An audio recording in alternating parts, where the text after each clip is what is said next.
I thought I had everything, a perfect relationship. He was kind, thoughtful, always there when I needed him, or so I thought. I remember the first time he told me he loved me. It felt like the world stopped. I believed him, completely. He had this way of making me feel like I was the only one that mattered. But it didn't take long for the cracks to start showing. Little things at first, like he'd get frustrated when I'd want to spend time with friends. He'd say, "You know I don't like when you go out without me." I brushed it off. I told myself, he's just protective, he cares about me. Then came the gaslighting. It was subtle at first, like when I'd bring up something that bothered me, he'd twist it, make me feel crazy for even questioning him. One night I found a message on his phone, a text from a woman saying, "I can't stop thinking about you." I confronted him, and he turned it around on me. "You're just insecure.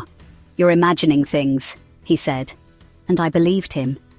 But the worst part wasn't the texts, it was what happened after.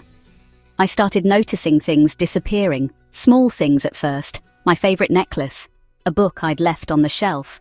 But then, I found something I wasn't ready for.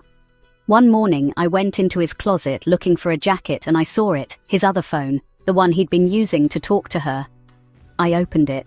There were hundreds of messages, flirty, intimate, plans to meet up. I couldn't breathe. I confronted him that night, and at first he denied everything, but then he smiled. And that's when I realized it wasn't about her at all. He'd been playing us both. The text I'd found? That wasn't from the woman. It was from me.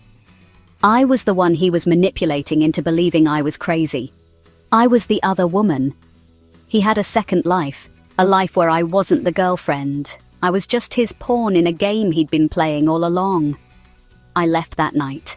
I didn't look back, but I'll never forget the way he looked at me, not with guilt, but with amusement. He wasn't just a liar, he was a mastermind, and I walked right into his trap.